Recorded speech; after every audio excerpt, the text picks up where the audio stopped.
हमारे प्रभारी आनंद बंसीलाल जी, मीडिया से भाई चंचल जी और इस नगर के श्रेष्ठ ज्येष्ठ सभी सम्मानित प्रेस से जुड़े बंधुओं और बहनों,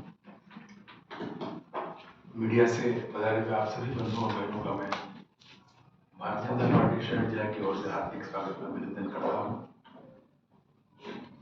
जिस प्रकार से आपका स्नेह और सहयोग सदैव रहा सकारात्मक मुद्दों को लेकर, मैं आप सबका आभार व्यक्त करना चाहता हूँ। कल भारतीय जनता पार्टी प्रदेश मुख्य रूप से जिस प्रकार से संकल्प पत्र में किसान, युवा, महिला सहित अन्य वर्गों को केंद्रित कराकर जो घोषणा की गई है वह यथार्थ में किस प्रकार से लागू, उस पर भी उन्होंने इसका नाम रखा है संकल्प पत्र, घोषणा पत्र नहीं, संकल्प पत्र। सबसे जो बड़ी जो राहत देने वाली बात नहीं है, किसानों को जो सम्मान निधि के रूप में पहले 6,000 रुपए देते थे, इस बार जो संकल्प पत्र में कहा है कि किसानों को सम्मान निधि के रूप में 12,000 रुपए देंगे। 2.5 करोड़ 2.5 लाख सरकारी नौकरी दी जाएगी। युवाओं के बारे में जिस प्रकार से आज युवा अपने आप को हर क्षेत्र के अंदर कई जगहों ठगा सा महसूस कर रहा, तो उसके लिए 2.5 लाख युवाओं को नौकरी देने के लिए उसमें तैयारी की गई है। पेपर लीक से ऐसे खनन के क्षेत्र हो, चाहे खनन माफिया हो, चाहे फर्टिलाइजर हो, और उसके लिए जो कांग्रेस राज में जिस प्रकार के भ्रष्टाचार हुआ है, भ्रष्टाचार मामले की जांच के लिए एक सोशल इन्वेस्टिगेशन टीम का गठन भी किया जाएगा। सबसे जो महत्वपूर्ण काम हुआ है, गरीब बालिकाओं के लिए केजी से लगाकर पीजी तक उनके लिए निःशुल्क शिक्षा की व्यवस्था, प्रति व्यक्ति आय दोगुना करने का प्रयास, पीएम उज्ज्वला योजना के तहत गरीब परिवारों को, महिलाओं को 450 रुपए में उनको गैस का सिलेंडर उपलब्ध कराया जाएगा। वरिष्ठ नागरिकों और दिव्यांगजनों को पेंशन बढ़ाकर 1,500 रुपए प्रति माह दी जाएगी। प्रधानमंत्री आवास योजना के तहत जिस प्रकार से 2022 तक का लक्ष्य प्रधानमंत्री जी का था, उसी के तहत सीएम आवास योजना के तहत गरीब परिवारों को कोई इस राजस्थान के अंदर बेघर नहीं रहे, इसलिए उनको घर की सुविधा प्रदान की जाएगी। गेहूं की फसल, वास्तव में जो किसानों के समृद्धि की जो बात करते हैं, गरीबों के कल्याण के साथ साथ किसानों के कल्याण के लिए गेहूं का न्यूनतम मूल्य 2700 रुपए प्रति क्विंटल रखा जाएगा। मानगढ़ धाम की अनेक बार जो पर चर्चा करते हैं, और ऐसा संभाग का आदिवासियों का मैं कह सकता हूं कि यहाँ पर जिस प्रकार का बलिदान गोविंद गुरु ने किया और उनकी स्मृति में जो धाम का निर्माण हुआ है, उसको भी प्रमुख भव्य प्रदर्शन के रूप में उसको विकसित करने का एक संकल्प लिया है। हर संभाग में आईआईटी और एम्स जैसे संस्थान खोले जाएंगे। पर्यटन कौशल कोष बनाकर 5 लाख युवाओं को प्रशिक्षण देकर उनको रोजगार के अवसर प्रदान किए जाएंगे। संकल्प पत्र में जो रेवड़ियां बांटने का संकल्प नहीं है, जो कल भारतीय जनता पार्टी ने अपना संकल्प पत्र जारी किया है, उसके अंदर रेवड़ियां बांटने का कोई संकल्प नहीं है। अभी तो इंसान को सबल बनाने का एक विजन है। अगले 5 वर्षों के लिए प्रधानमंत्री गरीब कल्याण योजना की क्रियान्वयन, उस क्रम को जारी रखा जाएगा, जिसके अंतर्गत सभी गरीब परिवारों को मुफ्त राशन प्रदान किया जाएगा। 6 लाख से ज्यादा ग्रामीण महिलाओं को कौशल प्रशिक्षण प्रदान कराकर उनकी वार्षिक आय कम से कम 1 लाख रुपए हो, यह सुनिश्चित करेंगे। सन 2025 तक जल जीवन मिशन के अंतर्गत सभी घरों में पानी उपलब्ध कराएंगे। इसी प्रकार रेल सुविधाओं के माध्यम से भी, और हमारे यहाँ पर ऑर्गेनिक खेती किस प्रकार से और ठीक प्रकार से किसानों को उसका अवसर मिले, तो ऑर्गेनिक खेती को बढ़ाने का प्रयास इस संकल्प पत्र में है।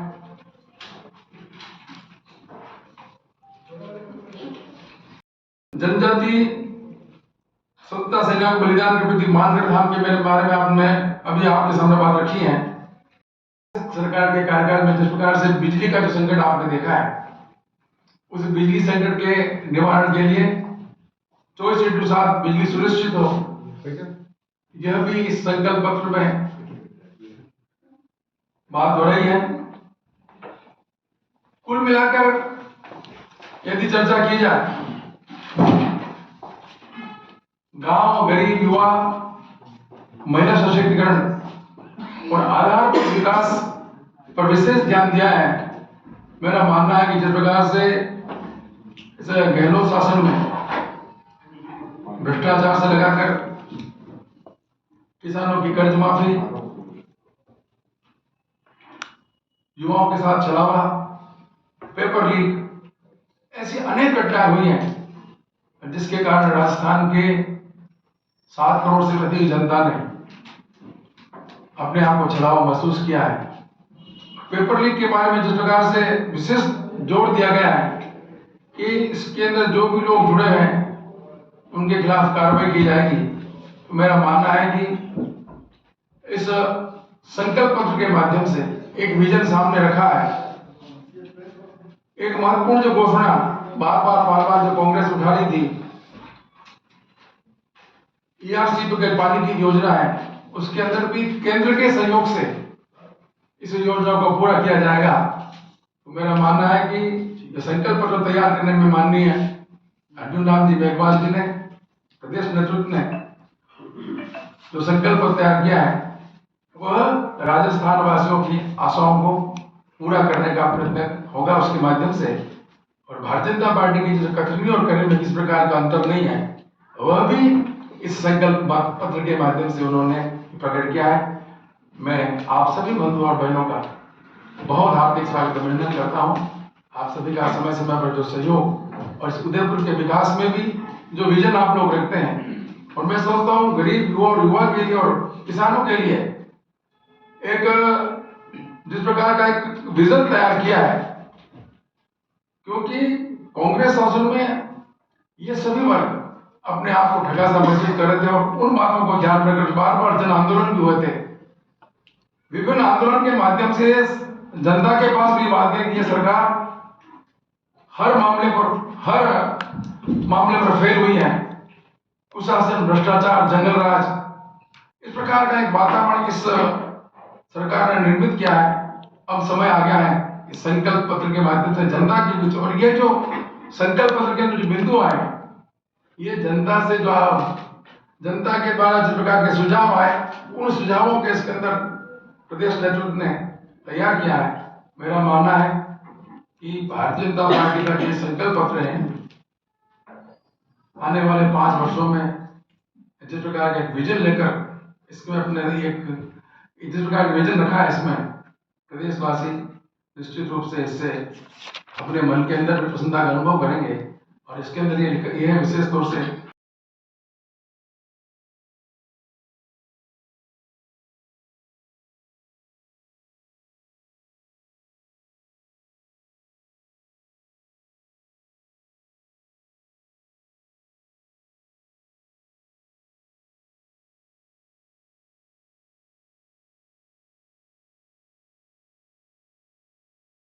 काम किया।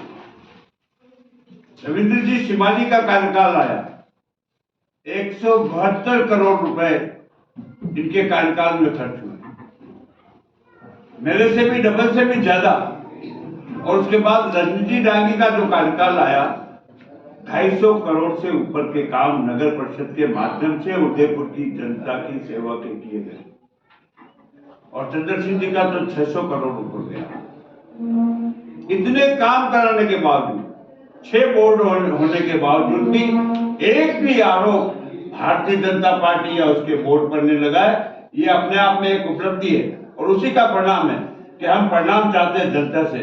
जनता अच्छे काम को हमेशा सराहना देती है और ये बोर्डों का खाली लेखा जोखा आपके पास है। भाई साहब, इतनी सारी पार्किंगें बनाई, करोड़ों रुपए का खर्च कर दिया और शहर की एक पार्किंग काम नहीं आ रही है। यहाँ तक कि नगर निगम प्रांगण में बनी हुई पार्किंग 14 करोड़ की लगभग की, वो पार्किंग धराशायी होने वाली है। देखिए, नगर निगम का काम है सुविधा उपलब्ध कराना, उसको इम्प्लीमेंट कराना, ये किसकी जिम्मेदारी बनती है? आपने कभी पुलिस प्रशासन से मांग की? आपका ट्रैफिक कंट्रोल बोर्ड चल रहा है, क्या काम कर रहा है? हमने उनके आश्वासन पे कि हम गाड़ियां लाकर लगाएंगे, चक्कर एक ठेकेदार भाग जाते तो उनके आश्वासन हम लाके गाड़ियां पार्क करवाएंगे। अभी आ रहा हूं मैं यहाँ लेट पहुंचा, उसका कारण ये है अव्यवस्थित ट्रैफिक व्यवस्था। इन मूलभूत चीजों पर आपको ध्यान से होगा, निर्माण कराना नगर परिषद का काम है, लेकिन ट्रैफिक किसको देखना? ये कंट्रोल जिनके हाथ में, उनसे तो कभी कुछ पूछा जाता नहीं। भाई साहब, निगम भी तो अपनी राजस्व की झोली भरने के लिए निगम के पास ऐसे सिपाही है क्या जो जाकर गाड़ी पकड़ के? लेकिन ठेका सस्ता करे ना, 100 रुपए की पार्किंग कौन देगा? महंगा सस्ता नहीं है, देखिए लागत कितनी बनती है उसका भी तो अंदाज लगाओ आप। जनता की सेवा के काम हो रहे हैं, सामने प्रत्यक्ष हो रहे हैं और जनता इससे प्रभावित हो रही है, दुष्प्रभावित होती है, तो आपको देखना है। सर, जो खाली पड़ी है उसके लिए रेट कम करोगे तो कुछ तो आय होगी। रेट तो कम है, कितनी है, कितनी रेट है, कहाँ ज्यादा है ये बताइए आप बता सकते हैं कहाँ किसकी रेट ज्यादा है? सवाल ये, जनता में जब तक स्वयं प्रेरणा नहीं आएगी, हम इस बात का भी प्रयास कर रहे हैं, स्वयं प्रेरणा ले, पार्किंग की जगह व्हाइट लाइनिंग कर रखी है, उसके बीच खड़े करे, वो व्हाइट लाइनिंग तो दुकानदार की गाड़ी, उसके बाद भी वहां पर व्यवस्था है, ट्रैफिक व्यवस्था जिनको देखनी है वो देखे। इस बात जिलों की नगरी को ठेला नगरी बना दिया है, पूरे शहर में ठेला हो गया। 2873 लाइसेंस है, 16,000 से ज्यादा ठेले हुए। Not beyond the lines. ठेला व्यवसायी कोई गरीब आदमी है, किसी की रोजी रोटी पर हम लात नहीं मारना चाहते हैं, लेकिन बियॉन्ड द लाइन्स सारे काम हो रहे हैं, सड़क पर नहीं खड़ा किया हमने और उनकी वजह से कोई ट्रैफिक व्यवस्था प्रभावित नहीं हो रही है। आप बाबूजार में चले जाए, लाइन तो भरी पड़ी है और सड़कों पे गाड़ियां खड़ी, कहाँ मर गया, जैसे लाइनिंग बनी है ट्रैफिक रूल्स के लिए, आधा इधर चलेगा आधा इधर से आएगा, तो कम से कम उसको फॉलो कराने के लिए कोई नगर परिषद काम करेगी। जिनके जिम्मे ये व्यवस्था वो उस बात देखे, जिसको ट्रैफिक कंट्रोल करना है वो ट्रैफिक कंट्रोल देखे। दुकानदारों ने अपने सामान पर सड़क पर लेकर काम कर रहे हैं। आपने बताया 1,40,000 करोड़ का भारत सरकार पे है, मतलब लोन लेता है। अगर भारतीय जनता पार्टी की सरकार बन जाती है तो कैसे ही कर्जा उतारेगी और कैसे ही जो इम्प्लीमेंट करेगी? देखिए, आपका थोड़ा सा स्मरण चाहता हूँ कि अभी सावराजी में जो सभा हुई, स्वयं अशोक गहलोत जी ने इस बात को कहा कि यदि भारतीय जनता पार्टी शासन में आती है तो हमारी योजनाओं को बंद कर देगी। माननीय प्रधानमंत्री जी ने स्वयं कहा है जो जनता के लिए लाकर कुछ योजनाएं ऐसी है जो खाली चुनाव वोट इकट्ठा करने के लिए दी गई है, लेकिन वाकई में जो जनता में प्रभाव डालती है उन सेवाओं को भारतीय जनता पार्टी की सरकार कहीं नहीं रोकेगी और जो खाली चुनावी वादे हैं उनके लिए सोचा जाए। कन्हैयालाल हत्याकांड में जो हुए उनको फांसी की सजा मिलेगी या नहीं मिलेगी? देखिए, ये विषय यहाँ का नहीं, ये विषय जिनका है। फिर आने के बाद होगा ना, आने के बाद तो कुछ करोगे आप? देखिए, सुरक्षा आपके सामने देश की बहुत बड़ी व्यवस्था है, खाली कन्हैयालाल हत्याकांड ही नहीं है, उदयपुर कई कांड ऐसे हैं। उदयपुर की तो है ना, उदयपुर की है तो उदयपुर ने जो NIS काम कर रही है, जिस तरह से काम करे, हमारा कन्हैयालाल की हत्या क्यों हुई, हमारा विषय ये नहीं है। हमारा विषय ये है सरकार की अनदेखी की वजह से कन्हैयालाल की हत्या हुई है। सजा तो मिले, सरकार को मिले, मैं तो कहता हूँ कन्हैयालाल की हत्या की घटना होती भी नहीं, लेकिन 3 बार रिपोर्ट देने के बाद, FIR दर्ज कराने के बाद कोई कार्रवाई सरकार की तरफ से नहीं गई, तो ये हत्या वो परिणाम हुआ। इसमें मामला न्यायालय में चल रहा है और NIA द्वारा जिस पर पेशी की जा रही है और राजस्थान के नहीं आगे हिंदुस्तान के लाखों लोगों की इच्छा है। गौरव वल्लभ जी तो कह रहे हैं कि फांसी के साथ बीजेपी कार्यकर्ता थे वो। देखिए, आरोप लगाना बहुत सरल है। आप सब लोग यहाँ खड़े हैं, वस्तुस्थिति फोटो खिंचवा ले, यहाँ पर कोई भी आके फोटो खिंचवा ले, उसके आपराधिक पृष्ठभूमि की जांच तो नहीं की जा सकती। आज मुझे बताइए कि प्रधानमंत्री मनमोहन जी के साथ में किन किन लोगों की फोटो आई, पेपर लीक में कौन कौन लोग थे, प्रदेश अध्यक्ष के साथ हम तो चाहते हैं कि आपके राज में वो कार्रवाई पूरी होगा, मतलब हम तो ये चाहते हैं। निश्चित रूप से होगी। और मेरा मानना है कि जिस प्रकार से इन्होंने जो कृत्य किया है, नहीं तो अपनी कार्रवाई, न्यायालय भी अपनी जो कार्रवाई कर रहा है, और न्यायालय निश्चित रूप से राजस्थान बीजेपी सरकार करे, हम तो ये देखते हैं। बीजेपी इसमें सरकार का ये काम जुडिशरी से क्या लेना? है, ये काम है न्यायालय का, और न्यायालय में यदि कोई प्रकरण चल रहा है तो उसका फैसला न्यायालय का नहीं होगा। जुडिशरी से कोई लेना देना नहीं। बेटा विवाद हो रहा है, घोषणा पत्र के अंदर नवजात बालिका को 2 लाख का ऑप्शन हमने लिए पड़ा है, तो वो क्या प्रावधान है उसका, कैसे मिलेगा, कब मिलेगा नवजात बालिका के? इसके अंदर पूरा भी एक घोषणा पत्र में आया है कि एक अमुक जितने वर्ष पे इतने पे आर्टिस्ट के रूप में राशि प्रदान की जाएगी। हमने भी घोषणा पत्र को चरणबद्ध रूप में राशि प्रदान की जाएगी। बच्चे खाते में गौरव वल्लभ जी ने जो 7 गारंटियां सरकार की नहीं, ब्रॉडगेज का काम यदि किसी के शासन में हुआ तो नरेंद्र मोदी जी ने 2220 कुछ अंशदान देना, तभी वह हमारा जो आगे में केंद्र सरकार से उसमें पैसा मिलता, उसमें नगर परिषद द्वारा 2 करोड़ रुपए एयरपोर्ट के अंदर जमीन अधिग्रहण के लिए दिए गए। यहाँ का बोर्ड था तो इसलिए दे सके।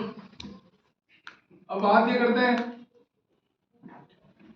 2008-2009 में हम सभी लोग अच्छे से परिचित हैं। अमान परिवर्तन की कितनी बात उठी, कितने मंचों से लोग बातें कही गई, केवल और केवल वहां पर शिलान्यास का पत्थर लगा और राशि भी कितनी दी, 5 लाख 10 लाख, लेकिन 2220 करोड़ रुपए 2 लाख, ये जो इतना 2220 करोड़ रुपए इसमें हुआ है, इसमें निश्चित रूप से श्रेय जाता है नरेंद्र मोदी जी को। आज इस शहर के नैसर्गिक सौंदर्य की बात करें तो शहर के नैसर्गिक सौंदर्य के बढ़ावा देने के लिए 6 बोर्ड ने इसके अंदर काम किया है, और इसलिए इस शहर की जनता निरंतर, राजस्थान के अंदर यह पहला उदाहरण है जहां पर लगातार 6ठी बार भारतीय जनता पार्टी का बोर्ड बना है। तो कार्यकर्ताओं की मेहनत तो ही है, लेकिन उदयपुर की जनता का आशीर्वाद भी है। उन्होंने भी यहाँ के काम को देखा है। आप पहले बोर्ड से लगा, जैसे भाई दूसरे ने कहा है, शिक्षा के क्षेत्र में ये कहते हैं शिक्षा में इन बोर्ड ने क्या किया, राजा महाराजाओं ने इस शहर को बहुत कुछ दिया है, हम उनका वास्तव में बहुत आभार भी व्यक्त करते हैं। लेकिन 1994 में जब पहली बार, तब से हमारा ये 6ठा बोर्ड बना है, 1994 से लगाकर 2023 का अगर ये कार्यकाल देखें तो सबसे पहले किरण जी के कार्यकाल में जो सरकारी विद्यालय हमारे थे, सरकारी विद्यालय में पढ़ने वाले विद्यार्थियों के लिए कक्षों की असुविधा थी, उनको भौतिक सुविधा प्रदान की। और अब तक 6 बोर्ड द्वारा कम से कम 18 से 20 करोड़ रुपया सरकारी विद्यालय में पढ़ने वाले विद्यार्थियों की सुविधा के लिए दिया है। ये शिक्षा के क्षेत्र में काम किया है। इसी प्रकार चिकित्सा वाली बात करें, 2004 नवंबर से 2009 नवंबर तक तो सभापति काल के अंदर एक अवसर आया जब जन सहभागिता योजना के अंतर्गत अपना जो हॉस्पिटल है, संभाग का सबसे बड़ा हॉस्पिटल माना भोपाल चिकित्सालय, इसके अंदर 6.5 करोड़ रुपए की लागत से सहभागिता योजना के अंतर्गत आधुनिक मशीनें, वो जो पार्किंग बनाई है आपने कारों के लिए, अगर 2 से ज्यादा